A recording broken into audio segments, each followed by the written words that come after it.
Hello friends, എല്ലാവർക്കും PSC tips and ട്രിക്സിലേക്ക് സ്വാഗതം. നമ്മൾ ഇന്ന് നോക്കുന്നത് ഒക്ടോബർ 7-ാം തീയതി നടന്ന LDC എക്സാമിന് ചോദിച്ചിട്ടുള്ള ബയോളജിയിലെ ചോദ്യങ്ങളാണ്. അപ്പോൾ ചോദ്യവും ഉത്തരവും മറ്റുള്ള ഓപ്ഷൻസും കൂടെ നമ്മൾ എക്സ്പ്ലെയിൻ ചെയ്യുന്നുണ്ട് കേട്ടോ. അപ്പോൾ ഇനി വരുന്ന എക്സാമുകൾക്ക് ചിലപ്പോൾ ഈ ഭാഗത്തു നിന്നൊക്കെ തന്നെയായിരിക്കും ചോദ്യങ്ങൾ വരുന്നത്. അപ്പോൾ എന്തായാലും മാക്സിമം നല്ല രീതിയിൽ പ്രയോജനപ്പെടുത്തിയിട്ട് പഠിക്കുക. ഓക്കെ ആണല്ലോ. ആദ്യത്തെ ചോദ്യം നോക്കാം. ബി ലിംഫോസൈറ്റുകളെ സംബന്ധിച്ച് താഴെ കൊടുത്ത പ്രസ്താവനകളിൽ തെറ്റായവ തിരഞ്ഞെടുക്കുക. ബി ലിംഫോസൈറ്റുകളെ സംബന്ധിച്ച് താഴെ കൊടുത്ത പ്രസ്താവനകളിൽ തെറ്റായവ തിരഞ്ഞെടുക്കുക. 1. വൈറസ് ബാധിച്ച കോശങ്ങളെ നശിപ്പിക്കുന്നു, ബാക്ടീരിയയെ നശിപ്പിക്കുന്നു, ആന്റിജനുകളുടെ വിഷാംശത്തെ നിർവീര്യമാക്കുന്നു, ക്യാൻസർ കോശങ്ങളെ നശിപ്പിക്കുന്നു. ഏതാണ് ഇതിൽ തെറ്റായിട്ടുള്ളത്?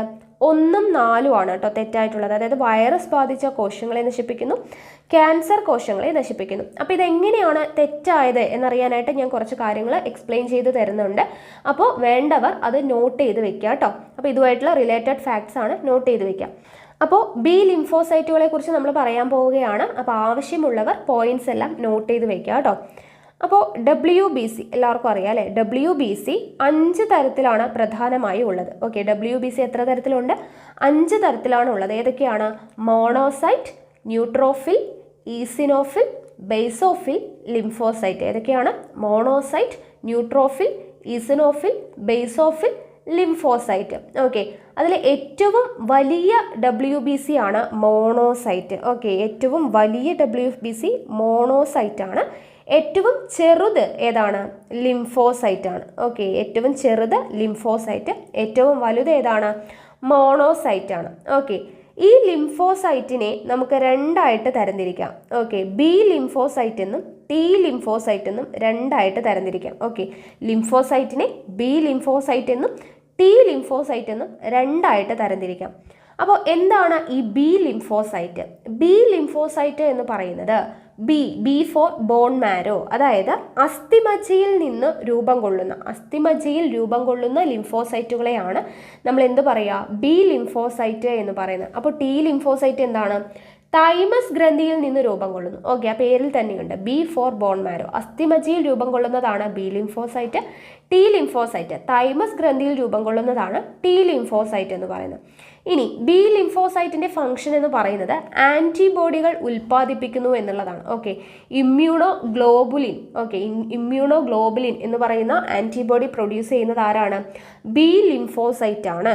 ഓക്കെ, അതായത് ബാക്ടീരിയകളെ നശിപ്പിക്കാൻ വേണ്ടിയിട്ടാണ് ബി ലിംഫോസൈറ്റ് എന്ത് പ്രൊഡ്യൂസ് ചെയ്യുന്നത്? ആന്റിബോഡികൾ ഉൽപ്പാദിപ്പിക്കുന്നത്. ഇനി ടി ലിംഫോസൈറ്റിന്റെ ഫംഗ്ഷൻ എന്ന് പറയുന്നത് ക്യാൻസർ കോശങ്ങളെ നശിപ്പിക്കുന്നത് ടി ലിംഫോസൈറ്റ് ആണ്. വൈറസ് ബാധിച്ച കോശങ്ങളെ നശിപ്പിക്കാൻ കഴിവുള്ള ലിംഫോസൈറ്റ് ആണ് എന്ത്? T lymphocyte. അപ്പോൾ തന്നെ നമ്മുടെ ആൻസർ ആയി കഴിഞ്ഞല്ലോ. ഇവിടെ തന്നിട്ടുള്ള ഓപ്ഷനിൽ വൈറസ് ബാധിച്ച കോശങ്ങളെ നശിപ്പിക്കുന്നു എന്നതിനെ കുറിച്ചുള്ളതാണ് ടി ലിംഫോസൈറ്റ്. ഓക്കെ, ടി ലിംഫോസൈറ്റിനെ കുറിച്ചുള്ള പ്രസ്താവനയാണ് വൈറസ് ബാധിച്ച കോശങ്ങളെ നശിപ്പിക്കുന്നു എന്നുള്ളത്. അതുപോലെ തന്നെ ക്യാൻസർ കോശങ്ങളെ നശിപ്പിക്കുന്നു എന്നുള്ളത്. ഇത് രണ്ടും ടി ലിംഫോസൈറ്റുമായി ബന്ധപ്പെട്ടതാണ്. ബി ലിംഫോസൈറ്റുമായി ബന്ധപ്പെട്ടത് ബാക്ടീരിയയെ നശിപ്പിക്കുന്നു, അതുപോലെ തന്നെ ആന്റിജനുകളുടെ വിഷാംശത്തെ നിർവീര്യമാക്കുന്നു. അതിനു വേണ്ടിയിട്ടാണ് എന്ത് പ്രൊഡ്യൂസ് ചെയ്യുന്നത്? ഇമ്മ്യൂണോഗ്ലോബുലിൻ പ്രൊഡ്യൂസ് ചെയ്യുന്നത്. ഓക്കെ ആണല്ലോ. അപ്പോൾ എന്താണ് ബി ലിംഫോസൈറ്റ് എന്ന് മനസ്സിലായില്ലേ? അപ്പോൾ WBC 5 തരത്തിലുണ്ട്. അതിൽ ഏറ്റവും ചെറിയ WBC ആണ് ലിംഫോസൈറ്റ്. ലിംഫോസൈറ്റ് 2 തരത്തിലുണ്ട്, ബി ലിംഫോസൈറ്റ്, ടി ലിംഫോസൈറ്റ്. അസ്ഥിമജ്ജയിൽ രൂപം കൊള്ളുന്നതാണ് ബി ലിംഫോസൈറ്റ്. തൈമസ് ഗ്രന്ഥിയിൽ രൂപം കൊള്ളുന്നതാണ് ടി ലിംഫോസൈറ്റ്. അപ്പോൾ അസ്ഥിമജ്ജയിൽ രൂപം കൊള്ളുന്ന ബി ലിംഫോസൈറ്റ് ആണ് ആന്റിബോഡികൾ ഉൽപ്പാദിപ്പിക്കുന്നത്. ഇമ്മ്യൂണോഗ്ലോബുലിൻ പോലുള്ള ആന്റിബോഡികൾ ഉൽപ്പാദിപ്പിക്കുന്നത് എന്തിനു വേണ്ടിയിട്ടാണ്? ആന്റിജനുകളുടെ വിഷാംശത്തെ നിർവീര്യമാക്കാൻ, ബാക്ടീരിയയെ നശിപ്പിക്കാനും ഒക്കെയാണ്. ഓക്കെ, അപ്പോൾ ബി ലിംഫോസൈറ്റുകളെ കുറിച്ച് മനസ്സിലായല്ലോ. അടുത്ത ചോദ്യം, ചിക്കൻ പോക്സ് പകർത്തുന്ന സൂക്ഷ്മാണുജീവി ഏതാണ്? ചിക്കൻ പോക്സ് പകർത്തുന്ന സൂക്ഷ്മാണുജീവി ഏതാണ്? വാരിസെല്ല വൈറസ് ആണ്. Varicella virus. ഓക്കെ, അപ്പോൾ variola virus, rubeola virus, rubella virus അല്ലേ? ബാക്കി 3 ഉണ്ട്, അതും കൂടെ നമുക്ക് നോക്കാം. ചിക്കൻ പോക്സ് പകർത്തുന്ന സൂക്ഷ്മാണുജീവിയാണ് വാരിസെല്ല വൈറസ്. സ്മോൾ പോക്സ് അല്ലെങ്കിൽ വസൂരി പകർത്തുന്ന സൂക്ഷ്മജീവിയാണ് ഇത്? Variola virus. Okay, variola virus എന്താണ് പകർത്തുന്നത്? Small pox. Okay, small pox പകർത്തുന്നത് വാരിയോള വൈറസ് ആണ്. റൂബിയോള വൈറസ് പകർത്തുന്നത് മീസിൽസ് ആണ് കേട്ടോ, മീസിൽസ്. ഓക്കെ, റൂബിയോള വൈറസ് പകർത്തുന്നത് എന്താണ്? മീസിൽസ് ആണ്. ഇനി rubella virus പരത്തുന്നത് റുബല്ലയാണ്. Okay, rubella virus പരത്തുന്നത് എന്താണ്? റുബല്ലയാണ്.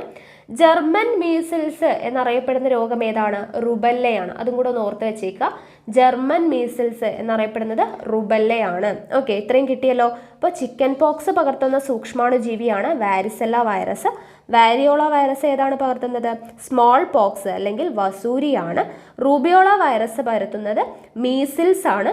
Rubella virus rubella, German measles എന്നറിയപ്പെടുന്ന റുബല്ല. അടുത്ത ചോദ്യം, താഴെ പറയുന്ന അസുഖങ്ങളിൽ സൂണോറ്റിക് വിഭാഗത്തിൽപ്പെടുന്ന അസുഖമേത്? താഴെ പറയുന്ന അസുഖങ്ങളിൽ സൂണോറ്റിക് വിഭാഗത്തിൽപ്പെടുന്ന അസുഖമേത് എന്നുള്ളതാണ് ചോദ്യം. ഉത്തരം ഏതാണ്?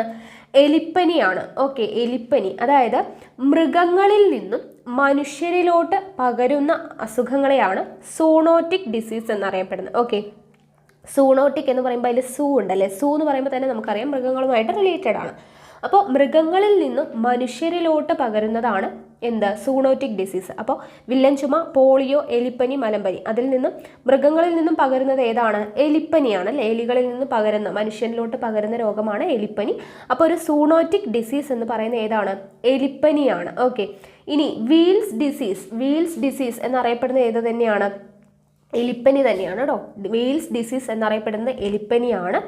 അതുപോലെ തന്നെ മൃഗങ്ങളിൽ നിന്നും മനുഷ്യരിലോട്ട് പകരുന്ന മറ്റു രോഗങ്ങളാണ് anthrax, bird flu, plague, rabies എന്നിവ. Okay, anthrax, bird flu, plague, rabies എന്നിവ എന്ത് തന്നെയാണ്? സൂണോറ്റിക് ഡിസീസ് തന്നെയാണ്. ഓക്കെ ആണല്ലോ. അപ്പോൾ ഇത്രയും കാര്യങ്ങൾ ഓർത്തിരിക്കാം. താഴെ പറയുന്ന അസുഖങ്ങളിൽ സൂണോറ്റിക് വിഭാഗത്തിൽപ്പെടുന്നത് ഏതാണ്? എലിപ്പനിയാണ്. എലിപ്പനി വീൽസ് ഡിസീസ് എന്നാണ് അറിയപ്പെടുന്നത്. മറ്റുള്ള രോഗങ്ങൾ സൂണോറ്റിക് ഡിസീസ് ഏതൊക്കെയാണ്? ആന്ത്രാക്സ് കന്നുകാലികളിൽ നിന്ന് മനുഷ്യനിലോട്ട് പകരുന്നതാണ് anthrax. Then bird flu, H5N1 എന്നറിയപ്പെടുന്നതാണ് ബേർഡ് ഫ്ലൂ, പ്ലേഗ്, റാബിസ് എന്നിവ. ഓക്കെ, അടുത്ത ഓപ്ഷൻ നോക്കാം. വില്ലൻ ചുമ എന്ന് പറയുമ്പോൾ പെർട്ടൂസിസ് എന്ന അപരനാമത്തിൽ അറിയപ്പെടുന്നതാണ് വില്ലൻ ചുമ. ഓക്കെ, പെർട്ടൂസിസ് എന്ന അപരനാമത്തിൽ അറിയപ്പെടുന്നത് വില്ലൻ ചുമയാണ്. രോഗകാരി ബോർഡറ്റെല്ല പെർട്ടൂസിസ് ആണ്. ഓക്കെ, ബോർഡറ്റെല്ല പെർട്ടൂസിസ് എന്ന രോഗകാരിയാണ് വില്ലൻ ചുമയ്ക്ക് കാരണമാകുന്നത്. അടുത്ത ഓപ്ഷൻ ഏതാണ്? പോളിയോ പറ്റി പറയുമ്പോൾ ലോക പോളിയോ ദിനം പഠിച്ചിരിക്കുക. ഒക്ടോബർ 24-നാണ് ലോക പോളിയോ ദിനം. ഓക്കെ, ഒക്ടോബർ 24-നാണ് ലോക പോളിയോ ദിനം. പോളിയോ വാക്സിൻ കണ്ടെത്തിയത് ആരാണ്? ജോനാ സാൽക്ക് ആണ് കേട്ടോ. നോട്ട് ചെയ്ത് വെക്കുക, ജോനാ സാൽക്ക്. പോളിയോ വാക്സിൻ കണ്ടെത്തിയത് ആരാണ്? ജോനാ സാൽക്ക് ആണ്. ഓറൽ പോളിയോ വാക്സിൻ കണ്ടെത്തിയത് ആൽബർട്ട് സാബിൻ ആണ്. ഓക്കെ, ഓറൽ പോളിയോ വാക്സിൻ കണ്ടെത്തിയത് ആൽബർട്ട് സാബിൻ ആണ്. അപ്പോൾ 3 പോയിന്റ് ഓർത്തിരിക്കുക പോളിയോയെ കുറിച്ച്. ലോക പോളിയോ ദിനം ഒക്ടോബർ 24. പോളിയോ വാക്സിൻ കണ്ടെത്തിയത് Jonas Salk. Oral polio vaccine കണ്ടെത്തിയത് ആൽബർട്ട് സാബിൻ ആണ്. ഓക്കെ, അടുത്ത ഓപ്ഷൻ മലമ്പനിയാണ്. മലമ്പനിയായി ബന്ധപ്പെട്ടത് രോഗകാരി പ്രോട്ടോസോവ. ഓക്കെ, പ്രോട്ടോസോവ പരത്തുന്നതാണ് മലമ്പനി. ഏത് പ്രോട്ടോസോവയാണ്? പ്ലാസ്മോഡിയം. ഓക്കെ, അപ്പോൾ രോഗകാരി എന്ന് ചോദിച്ചാൽ പ്രോട്ടോസോവയാണ്, സൂക്ഷ്മജീവി. ഓക്കെ, മലമ്പനി പരത്തുന്ന സൂക്ഷ്മജീവി ഏതാണ്? പ്ലാസ്മോഡിയമാണ്.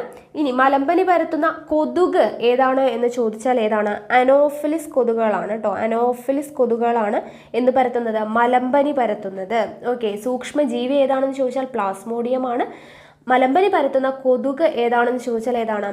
അനോഫിലിസ് പെൺകൊതുകാണ് കേട്ടോ. അനോഫിലിസ് പെൺകൊതുക്. അടുത്ത ചോദ്യം, ശരാശരി ബ്ലഡ് പ്രഷർ എത്രയാണ്? ശരാശരി ബ്ലഡ് പ്രഷർ എത്രയാണ്? 120/80 mm of Hg ആണ് കേട്ടോ. ശരാശരി ബ്ലഡ് പ്രഷർ എന്ന് പറയുന്നത് 120/80 mm of Hg ആണ്. അപ്പോൾ അതുമായിട്ട് റിലേറ്റ് ചെയ്തിട്ട് കുറച്ച് കാര്യങ്ങൾ ഓർത്തിരിക്കാം. മനുഷ്യൻ്റെ സിസ്റ്റളിക് പ്രഷർ എത്രയാണ്? 120 mm Hg ആണ് കേട്ടോ. സിസ്റ്റളിക് പ്രഷർ എന്ന് പറയുന്നത് 120 mm Hg ആണ്. ഡയസ്റ്റളിക് പ്രഷർ എത്രയാണെന്ന് ചോദിച്ചാൽ 80 mm Hg ആണ്. അപ്പോൾ ശരാശരി ബ്ലഡ് പ്രഷറിൽ 120/80 mm of Hg എന്ന് പറയുന്നതിൽ സിസ്റ്റളിക് പ്രഷറാണ് 120 mm Hg, ഡയസ്റ്റളിക് പ്രഷറാണ് 80 mm Hg എന്നുള്ളത് ഓർത്തിരിക്കാം. അപ്പോൾ എന്താണ് ഈ സിസ്റ്റളിക് പ്രഷർ, ഡയസ്റ്റളിക് പ്രഷർ എന്ന് അറിയണ്ടേ? അപ്പോൾ സിസ്റ്റളിക് പ്രഷർ എന്ന് പറഞ്ഞാൽ നമ്മുടെ ഹൃദയം സങ്കോചിക്കുന്ന സമയത്ത് ധമനികളിൽ അനുഭവപ്പെടുന്ന മർദ്ദമാണ് systolic pressure. Okay, systolic pressure എന്താണ്? ഹൃദയം സങ്കോചിക്കുമ്പോൾ നമ്മുടെ ധമനികളിൽ അനുഭവപ്പെടുന്ന മർദ്ദമാണ് സിസ്റ്റളിക് പ്രഷർ. അതാണ് 120 mmHg.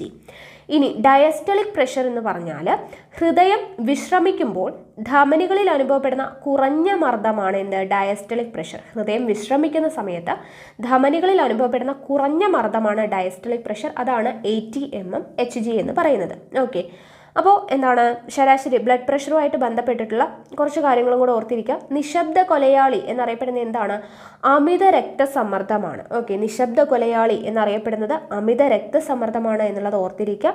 രക്തസമ്മർദ്ദം അളക്കാനുള്ള ഉപയോഗിക്കുന്ന ഉപകരണം സ്പിഗ്ബോ മാനോമീറ്റർ ആണെന്ന് ഓർത്തിരിക്കുക. രക്തസമ്മർദ്ദം അളക്കാൻ ഉപയോഗിക്കുന്ന ഉപകരണം ഏതാണ്? സ്പിഗ്ബോ മാനോമീറ്റർ ആണ്. രക്തസമ്മർദ്ദം കൂടുന്ന അവസ്ഥയാണ് ഹൈപ്പർ ടെൻഷൻ. ഓക്കെ, രക്തസമ്മർദ്ദം കൂടുന്ന അവസ്ഥ ഹൈപ്പർ ടെൻഷൻ. രക്തസമ്മർദ്ദം കുറയുന്നതിനെയാണ് ഹൈപ്പോ ടെൻഷൻ എന്ന് പറയുന്നത്. ഓക്കെ, രക്തസമ്മർദ്ദം കൂടുന്നത് ഹൈപ്പർ ടെൻഷൻ, രക്തസമ്മർദ്ദം കുറയുന്നതിനെ ഹൈപ്പോ ടെൻഷൻ എന്നുമാണ് പറയുന്നത്. ഓക്കെ ആണല്ലോ. ഓക്കെ, അപ്പോൾ ഇത്രയും ചോദ്യങ്ങളാണ് ബയോളജി എന്ന് പറയുന്ന ഭാഗത്ത് നിന്നും വന്നിട്ടുള്ളത്. ഓക്കെ, ബാക്കിയുള്ള ചോദ്യങ്ങൾ പൊതുജന ആരോഗ്യവുമായിട്ട് ബന്ധപ്പെട്ടിട്ടുള്ളതാണ്. അത് നമുക്ക് അടുത്തൊരു ക്ലാസ്സിൽ ഡിസ്കസ് ചെയ്യാം കേട്ടോ. ഇതുപോലെ ആൻസർ വിത്ത് എക്സ്പ്ലനേഷനും കൂടെ നമുക്ക് ഡിസ്കസ് ചെയ്യാവുന്നതാണ്. ഓക്കെ ആണല്ലോ. അപ്പോൾ ഈ ബയോളജിയിൽ വന്നിട്ടുള്ള ഈ ചോദ്യങ്ങൾ എല്ലാവർക്കും മനസ്സിലായി എന്ന് വിചാരിക്കുന്നു. അപ്പോൾ അതിൻ്റെ റിലേറ്റഡ് ഫാക്ട്സ് പറഞ്ഞതും കൂടെ ചേർത്തിട്ട് നിങ്ങൾ നല്ല രീതിയിൽ പഠിച്ചെടുക്കാനായിട്ട് ശ്രമിക്കുക. ഓക്കെ ആണല്ലോ. അപ്പോൾ അടുത്ത ക്ലാസ്സിൽ കാണാം. താങ്ക്